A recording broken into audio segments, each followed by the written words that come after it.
Hello hello, j'espère que vous allez bien. Alors dans cette vidéo, je voulais commencer par m'excuser auprès des personnes qui se sont inquiétées pour moi suite à mes dernières vidéos.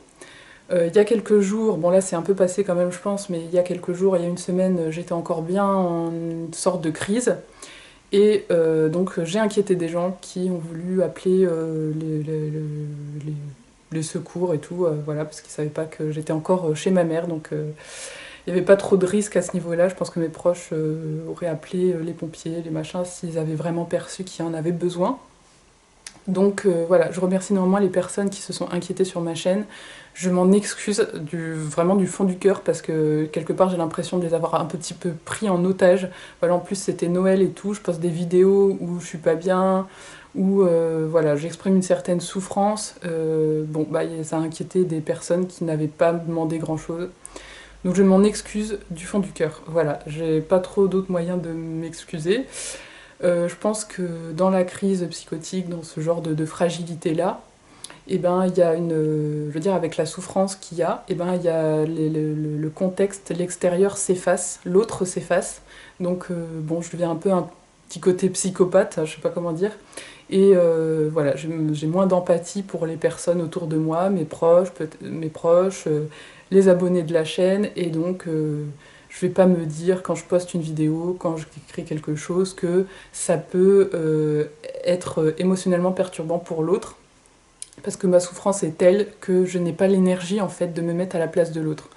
Ma souffrance est tellement plus forte que tout que je la priorise par rapport aux autres en fait pour m'en sortir moi quelque part. Voilà, voilà, bah, je m'excuse, je ne sais pas trop quoi dire d'autre. Bon, alors je prends toujours pas les neuroleptiques, j'ai toujours pas l'intention de les prendre. Si ça vous dérange, enfin voilà, je sais pas comment dire, mais c'est quelque part regarder mes vidéos, être abonné à ma chaîne, c'est prendre ce risque-là de tomber sur des vidéos de moi en crise. Voilà, c'est aussi pour ça que je n'incite pas les gens forcément à s'abonner, à mettre des pouces bleus. C'est parce que ma chaîne, j'ai envie que ce soit un espace où je m'exprime librement, sans me dire que je dois garder la fidélité des gens qui me regardent et tout, parce que je sais que je peux partir dans des extrêmes et puis perdre en fait des liens très facilement, parce que quand je pars dans mes crises, dans mes trucs, et ben ça fait que je suis moins agréable quoi. Et je sais ça en fait, et vu que j'ai quand même envie de garder un espace où m'exprimer librement sans me dire que je le perds si les gens ne m'aiment plus, enfin je sais pas comment dire. Euh, cette chaîne, c'est pas un endroit fait pour que je sois votre gourou. C'est un endroit, enfin entre guillemets, c'est un endroit fait pour simplement pouvoir m'exprimer en fait. Et je ne garantis pas que mes vidéos vous apportent tout le temps quelque chose. C'est des fois j'ai des besoins comme ça, c'est aussi avec la psychose et tout, d'exprimer, d'avoir un espace de libre expression en fait. Et bah, ça peut tomber sur des moments où je suis un peu en crise, ça peut tomber sur des moments où je suis pas en crise et du coup je vais vous apporter quelque chose de plus constructif. Mais voilà, c'est un risque. Donc voilà, c'est ma chaîne, c'est avant tout pour moi un espace de libre expression et où je ne me mets pas comment dire, de pression sur l'idée que les personnes qui regardent mes vidéos doivent absolument m'être fidèles. Je dois absolument créer une communauté parce que je sens qu'avec ma fragilité, pour moi, ça c'est extrêmement difficile. Que je peux pas en fait.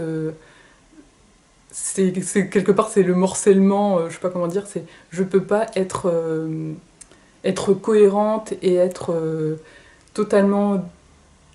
On peut pas trop compter sur moi quelque part, c'est ça que je ressens et quelque part c'est un peu vrai vu que quand cette fragilité s'exprime, je n'arrive plus à voir l'autre en fait. Voilà, donc je vais revenir un tout petit peu sur cette crise. Donc je voulais dire un petit truc, on dit que les personnes schizophrènes sont plus dangereuses que la moyenne, enfin les gens croient que les personnes schizophrènes sont dangereuses et tout. Je pense qu'il y a un petit peu un côté inverse en fait avec cette maladie.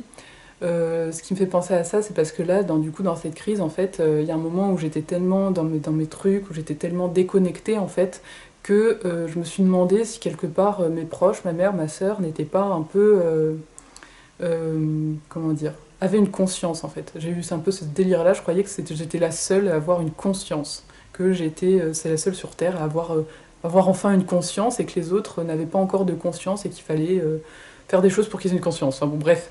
Et donc avec cette idée-là, eh ben, je me suis dit, mais est-ce que ma mère et ma sœur ne sont pas quelque part pas humains? Est-ce qu'ils existent vraiment? Voilà, et donc là, quand j'ai ressenti que j'avais ces idées-là, ça a créé une sorte d'alarme en moi, parce que j'ai senti que vous savez, on voit plus l'humanité des autres en face de soi, et ben, on va forcément être plus inhumain envers ces personnes, vu que si ces personnes n'existent pas, et ben, on peut être plus inhumain. Alors bon, faut savoir, moi j'ai jamais eu de... Je suis pas violente naturellement, c'est même plutôt l'inverse. Et du coup, quand j'ai ressenti ça, en fait, ça m'a créé énormément d'angoisse. Tout d'un coup, je me suis dit, mais attends, mais là, je suis en train de croire que ma mère et ma sœur n'existent pas quelque part. Elles sont à côté de moi, mais j'avais une petite impression qu'elles n'existaient peut-être pas. Et donc, quand tu as cette impression-là, tu te dis, mais est-ce que je serais capable de les tuer sans rien ressentir? Et là, je sentais que cette question-là était vraiment... elle était vraiment difficile, donc c'est un peu horrible ce que je dis. Alors, faut savoir que si on comprend pas ce que je dis, on va pas comprendre du tout, mais bon, c'est pas grave. Donc voilà, quand j'ai eu cette sensation-là, en fait, ce que ça a créé, c'est une peur immense de moi-même. Donc j'ai demandé à ma sœur, surtout, si vous pensez qu'il faut appeler la police et tout, appelez-les. J'avais peur qu'elle ne se rende pas compte que je suis dangereuse pour elle, en fait. Et j'avais peur, par exemple, quand je suis allée me coucher ce soir-là, de faire du somnambulisme et de les tuer en dormant, en fait, sans m'en rendre compte. J'avais peur de me réveiller le matin et de trouver ma sœur et ma mère mortes à cause de moi parce que je m'en étais pas rendu compte. Voilà, donc je pense qu'il y a dans la maladie, dans la schizophrénie, en fait, un effet du délire qui fait que l'autre disparaît un peu. Mais il faut pas croire que ça, c'est... alors il y a sûrement chez des personnes qui n'ont pas du tout d'expérience de la maladie et tout, un très fort risque à ce niveau-là. Mais je pense que quand on a conscience de ça, eh ben ça limite fortement ce genre de risque, en fait. Euh, Ce que ça déclenche, je pense, plus généralement, parce que les personnes schizophrènes qui tuent d'autres personnes et tout, je pense que globalement, c'est vraiment très très très très minoritaire, et ça doit être sous un coup d'angoisse et tout. Mais voilà, je pense que globalement, cette idée-là que dans le délire, en fait, l'autre s'efface un peu, et ben ce que ça provoque derrière, je pense, chez la majorité des personnes comme moi, en fait, c'est énormément d'angoisse. Tu sens que tu deviens un peu inhumain. Et je pense qu'il y a aussi, c'est pour ça aussi que... Voilà, et ça crée donc énormément d'angoisse. Et c'est ça qui est extrêmement dur dans la maladie, je pense, c'est aussi cette sensation de ne plus être humain, de ne plus avoir en fait confiance en simplement son humanité. C'est-à-dire peut-être que je suis un monstre en fait, peut-être que je vais tuer mes proches, peut-être que si je les tuais, ça me ferait rien en fait. Il y a quelque chose de ce style-là qui est extrêmement traumatisant. Euh, mais je voulais dire aussi que je pense qu'il y a quelque chose de bien, enfin je sais pas bien ou pas, mais je pense que quand on a conscience de sa propre dangerosité en tant qu'humain, on est au final peut-être un peu moins dangereux que les autres. Euh, Vu que j'ai cette expérience-là émotionnelle de d'avoir ressenti que l'autre s'effaçait, de ne plus voir l'autre comme un humain, et bien ça fait que j'ai conscience en fait moi-même que mes émotions peuvent faire que je suis dangereuse pour autrui en fait. Voilà, donc après ça c'est au niveau émotionnel, mais comme je l'ai dit, j'ai jamais fait preuve de violence physique, donc je pense que vraiment le risque avec moi de se prendre un coup de couteau ou de trucs comme ça est vraiment quasi nul, enfin vraiment je dirais même nul. Après ma première crise, j'étais pas consciente de la maladie et tout. Je pense que c'était la première crise où j'étais la plus dangereuse quelque part parce qu'elle était plus vraie que les autres, alors que les autres crises que j'ai faites après, il y avait une remise en cause un petit peu meilleure quoi. Et je pense que quand on se remet en cause et tout, bah, on est moins dangereux. Voilà, donc c'est un petit peu difficile d'aborder ça, mais j'avais quand même envie de l'exprimer. Je pense que s'il y a beaucoup de personnes schizophrènes qui se suicident, c'est aussi par peur de faire du mal à leurs proches. Voilà. Donc voilà, j'ai exprimé ça. Ensuite, ce que je voulais dire, c'est que dans la crise, en fait, je pense qu'il y a, au fond, pourquoi la crise se fait, en fait, pourquoi elle arrive, et ben, c'est qu'il y a une foi en l'être humain qui est bancale, en fait. C'est là, par exemple, alors c'était à la fois une petite crise et une grosse crise, parce que c'était une petite crise, parce que mes émotions sont restées quand même dans la mesure du raisonnable, quoi. Je suis pas partie trop loin non plus, même s'il y a des vidéos où j'ai exprimé quand même assez fort des choses et tout. Globalement, quand je prenais une vidéo, c'était quand les émotions étaient le plus présentes. Donc voilà, vous avez peut-être un petit peu vu le pire quelque part, je suis désolée. Mais, euh,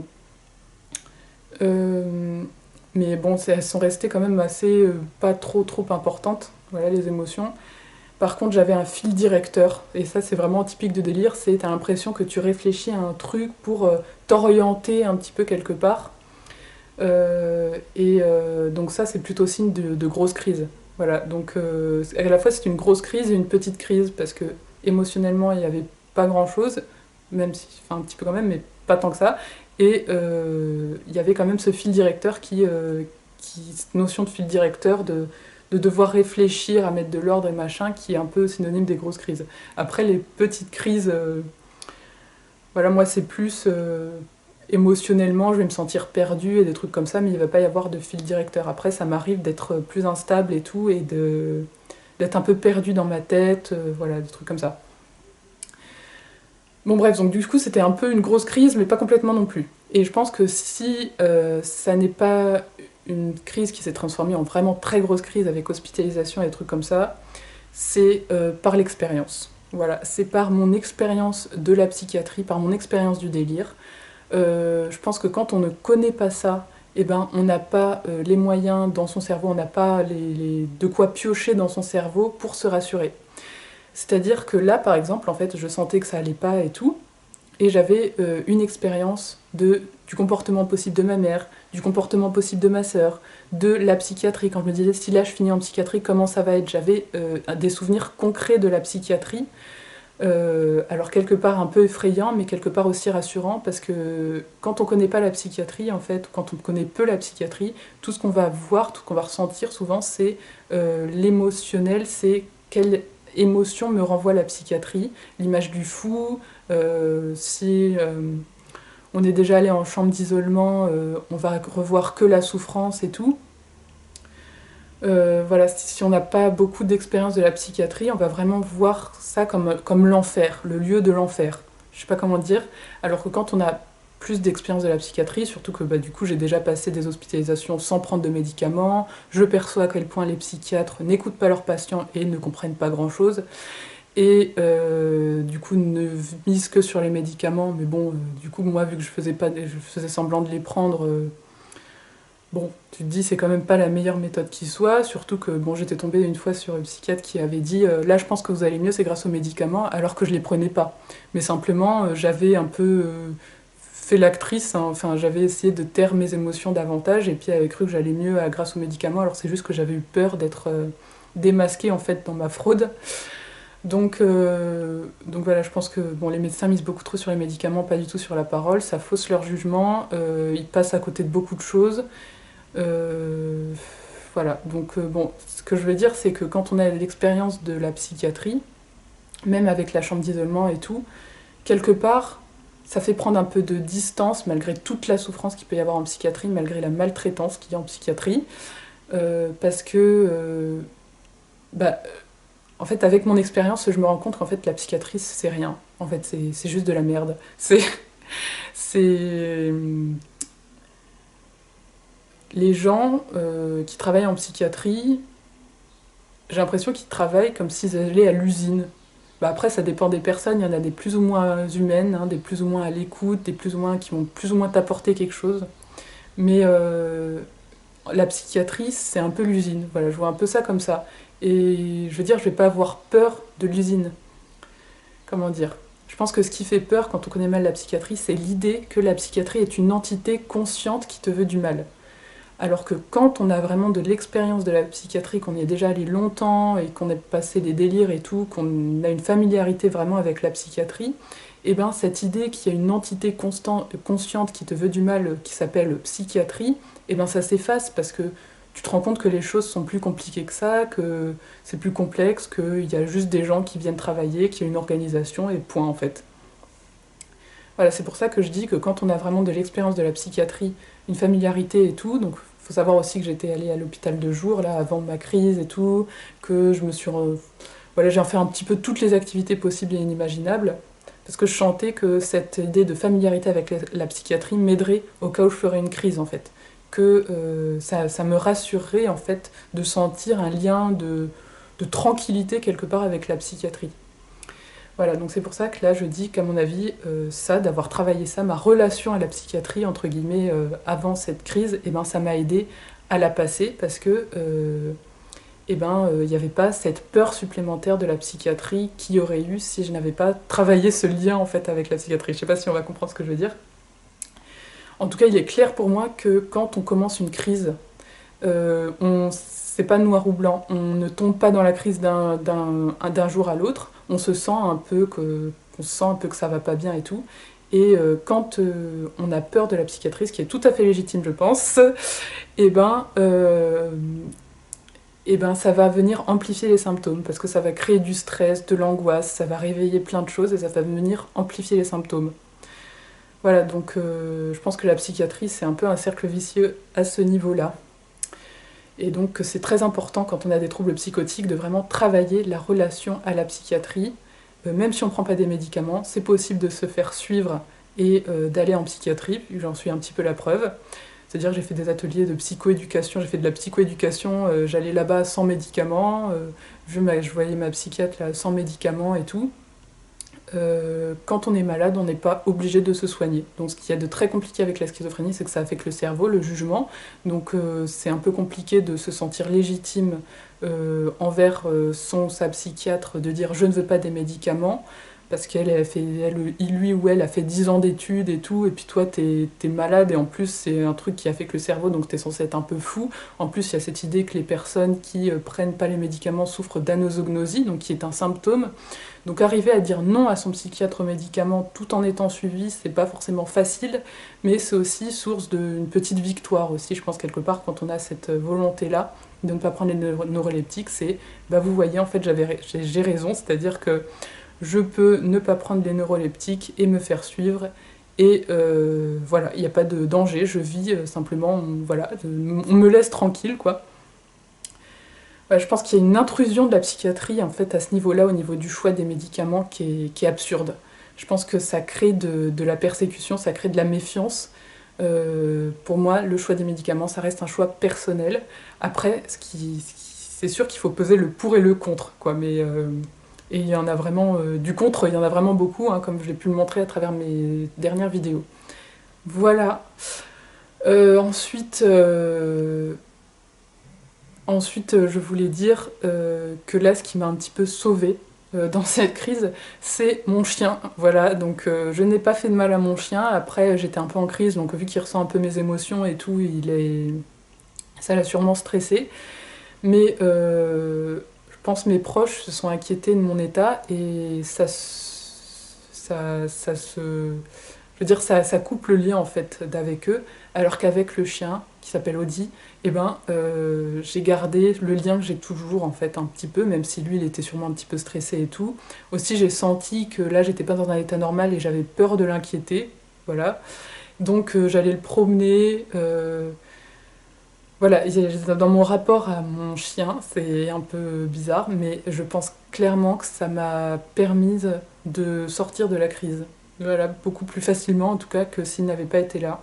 Parce que je me suis occupée de lui, parce que émotionnellement en fait, c'était un des seuls qui restait à ma portée, je sais pas comment dire.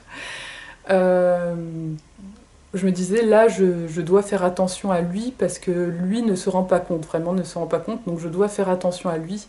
Alors que mes proches, quelque part, bah, c'est des humains, donc c'est pas pareil. Ils sont plus conscients, ils ont plus un pouvoir sur moi et tout, alors que mon chien, non. Et donc c'était plus à moi de m'occuper de lui, et comme je sentais qu'émotionnellement je l'impacte malgré tout, et ben ça m'a fait peut-être prendre conscience d'une forme de réalité à ce niveau-là, au niveau de mes émotions, grâce à lui, grâce à mon chien. Voilà, donc bon. Euh, voilà, donc les vidéos que j'ai mises étaient un petit peu ridicules, un petit peu honteuses. Il y en a dessus où j'étais extrêmement moche. Je l'ai un petit peu fait exprès, c'était un petit peu pris dans mon délire cette idée que je dois vous montrer une tête où je suis vraiment moche. Mais bon, c'est pas grave, hein, au pire, c'est comme ça. Je pense qu'il faut pas trop juger sur le physique non plus. Mais voilà, donc ensuite,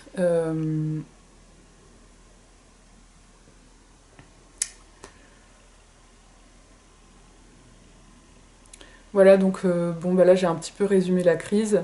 Un petit mot sur le sommeil. Je vais chercher mon portable pour vous montrer un truc. Ah oui, là. Hop. Alors, j'ai un bracelet, en fait, Fitbite, qui me permet de suivre mon sommeil, mon évolution du sommeil. Et donc, je vais vous montrer l'évolution de mon sommeil au cours de cette crise. Voilà, donc... Hop. Voilà, donc ça, c'est mon sommeil. Là, chaque barre correspond à un jour. Et donc, voilà, donc là, vous devez voir le truc inversé, en fait. Enfin, je sais pas trop, mais bon, bah là, en fait, il y a un blanc, là. Donc là, j'avais carrément oublié le bracelet. Donc là, j'étais dans la crise. Et puis avant, là, vous voyez, il y a des barres beaucoup plus basses. C'est 3 heures de sommeil, à peu près. Là, on est à peu près 3 heures de sommeil. Donc voilà, il faut savoir que ça prend en compte les siestes. Donc là, ce que vous voyez, les barres, c'est sûrement pas du sommeil durant la nuit, mais aussi, pas que durant la nuit, mais aussi des siestes, que ça prend en compte voilà, des heures de sieste. Donc vraiment, là, j'ai pas beaucoup dormi. Et donc là, après, voilà, là, il y a eu la fin de la crise, là. Bon bref, et puis aujourd'hui, et ben là ça fait plusieurs jours, bah là ça fait pas mal de jours d'affilée que j'ai retrouvé un sommeil vraiment bon, bien meilleur même qu'avant la crise, même un petit moment avant la crise. Voilà. Bon là après ça fait beaucoup de jours avant, mais voilà, là j'ai retrouvé vraiment un sommeil bien, voilà. Et c'est vrai qu'au niveau émotionnel, en fait, je pense que la crise c'est le signe d'un besoin. Je pense qu'avec la maladie, il y a énormément de difficultés à s'exprimer, trouver des gens à qui parler simplement en fait, parce que j'ai un vécu qui est très différent de la moyenne. Alors on va dire oui, mais t'es pas obligé de parler de ta maladie et tout. Mais en fait, pour moi, ça fait partie de moi en fait. Donc soit je parle pas de ma maladie et j'ai l'impression du coup de pas m'exprimer, de ne pas être moi. Donc émotionnellement, c'est pas agréable. T'as l'impression que tu peux pas être simplement spontané. Soit j'exprime la maladie, et donc là, c'est prendre le risque de faire fuir tout le monde, et on comprend pas.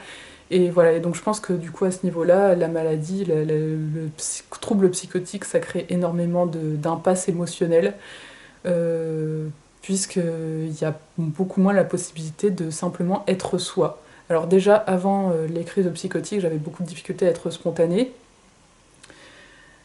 Mais c'est vrai que là, du coup, c'est peut-être un...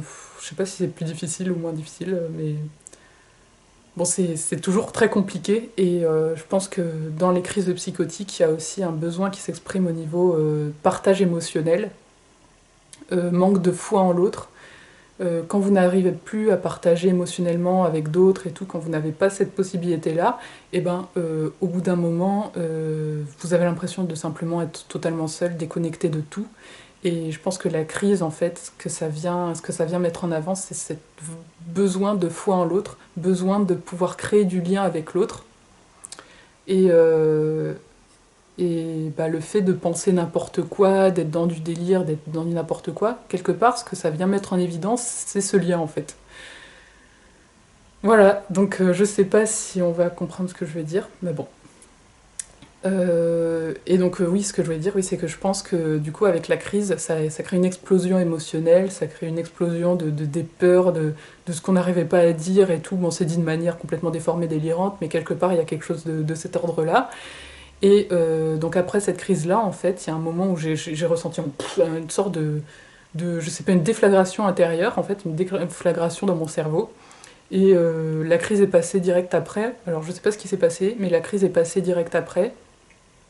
Et je me suis remise à super bien dormir en fait. Donc je sais pas trop ce qui s'est passé, mais euh, donc il faut savoir que du coup j'ai une certaine expérience de la crise psychotique et que j'arrive en fait malgré mes troubles psychotiques à être dans une forme d'observation de mon moi psychotique. D'être dans une forme de ah bah tiens là j'ai l'impression que le chat me parle, bon bah j'ai l'impression que le chat me parle, ah bah tiens là il y a l'univers qui m'a créé une déflagration, je suis incarné dans ma conscience, c'est l'univers qui m'a parlé de machin, je sais pas, bon bah l'univers m'a parlé, des trucs comme ça.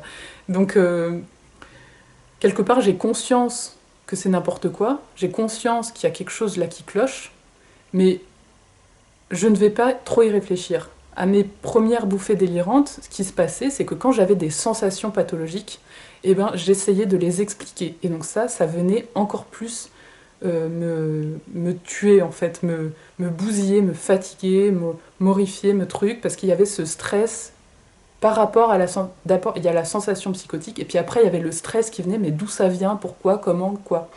Et alors que là, à cette crise-là, et je pense que c'est très lié à mon expérience, j'avais des sensations pathologiques, mais ça s'arrêtait là en fait. J'avais des sensations, j'ai je sais pas, quelque chose que je contrôlais pas, et puis je suis pas allée trop à côté pour essayer d'expliquer.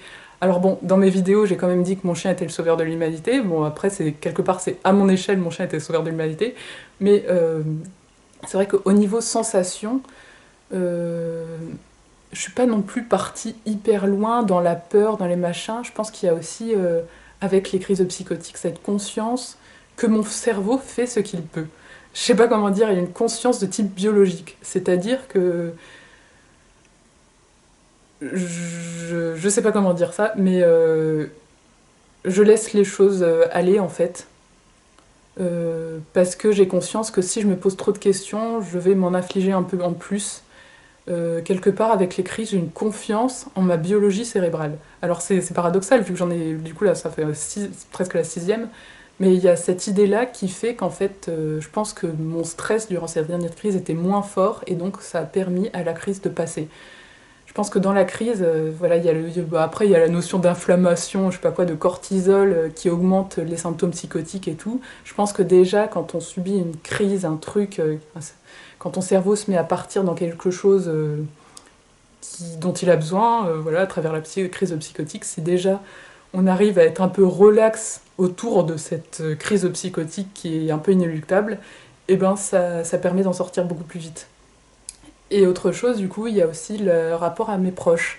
Donc mes proches qui ont aussi vécu mes 5 bouffées délirantes et qui savent que la psychiatrie ne m'apporte pas beaucoup, en fait, que ça n'est pas du tout adapté, au moins pour moi, que j'ai aussi la capacité de revenir de moi-même sur mes crises, sur ce que je pense et tout. Je pense que, voilà, avec mes 5 crises, eh ben, il y a une certaine confiance qui s'est créée entre moi et mes proches au niveau de la maladie. Et donc ça, je pense que clairement, eh ben, ça m'a permis aussi de sortir de la crise plus vite. Ils savent que j'ai vécu différentes hospitalisations où j'ai pas pris les neuroleptiques. Voilà, il y a une sorte de, je pense, de désillusion à leur niveau par rapport à la psychiatrie. Et je pense que cette désillusion, quelque part, elle est saine, parce que ce qui est mis en avant après ça, eh ben, c'est la notion de confiance entre moi et eux, et que je peux, en fait, que j'ai un pouvoir sur moi. Voilà, la psychiatrie, elle nie totalement ça, l'idée que les patients ont un pouvoir sur eux-mêmes, sur leur cerveau, quand ils font une crise et tout, qu'ils peuvent revenir un peu d'eux-mêmes via leur réflexion, via ce qu'ils peuvent faire eux-mêmes, en fait, qu'ils peuvent améliorer les choses. La psychiatrie nie totalement ça, l'idée de pouvoir sur soi, c'est totalement nié. On pense qu'il y a uniquement les neuroleptiques qui vont avoir une action au niveau chimique, et ça s'arrête là. Voilà, là, je pense qu'avec mes proches, il y a une sorte de un peu de confiance sur l'idée que je peux moi-même m'en sortir en fait malgré mon état psychotique. Et, et voilà, et clairement il y a une notion d'effort derrière ça, il y a une notion de cognition, de trucs, c'est j'utilise mes souvenirs, mon expérience pour gérer mon stress de la crise et machin. Si j'ai une idée délirante et que je perçois un peu qu'elle est délirante, je vais voir si je la garde ou pas. Enfin, il y a quelque chose de comme ça, il y a une gestion émotionnelle, même malgré la crise, qui peut se faire. Voilà, donc... bref, bon, bah, je ne prends toujours pas les neuroleptiques, j'ai toujours pas très la psychiatrie ne m'attire pas forcément beaucoup, toujours, hein, c'est voilà. Je vais sûrement refaire des crises et machin. Bon, là, je l'ai fait une fois, cette erreur, même deux, mais je pense que je vais quand même éviter de le faire une troisième, c'est-à-dire de poster des vidéos de moi quand je vais pas bien. Je vais éviter au maximum. Là, cette dernière crise était vraiment la plus petite que j'ai faite, donc je me dis quand même qu'il y a de l'espoir que j'en fasse plus du tout. J'ai pas pris de neuroleptique, on n'a même pas appelé un médecin, rien, elle est passée toute seule.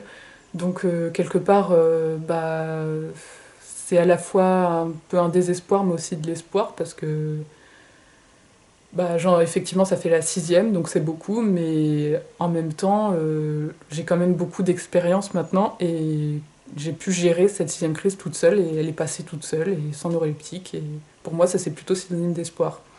Voilà, après, je m'excuse encore une fois par rapport aux personnes que j'ai inquiétées, mais sincèrement du fond du cœur. J'avais un besoin d'exprimer mes émotions, un besoin d'exister. Je pense que dans la crise, il y a aussi cette idée que tout d'un coup, t'existes plus, que t'as plus d'existence propre dans la société et tout. Et mes vidéos, ma chaîne, c'est une sorte, j'ai voulu me raccrocher à quelque chose. Quelque part, j'ai lancé un truc pour me raccrocher à quelque chose d'extérieur, à l'idée que j'existe un peu dans la société. Et voilà, donc j'ai pris quelque part un peu en otage des personnes de ma chaîne qui sont inquiétées pour moi, donc je m'en excuse sincèrement, voilà.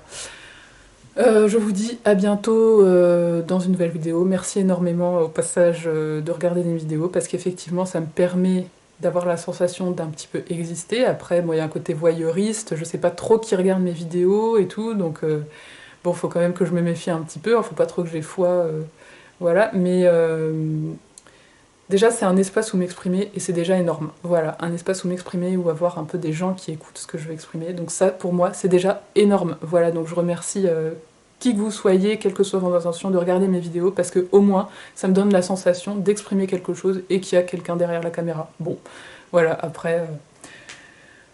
Bref, j'espère quand même que... Je pense quand même qu'il y a beaucoup de bienveillance au fond parmi les personnes qui regardent mes vidéos. Et donc je vous remercie énormément pour ça, voilà. Je vous dis à bientôt, prenez soin de vous, et voilà, à toutes.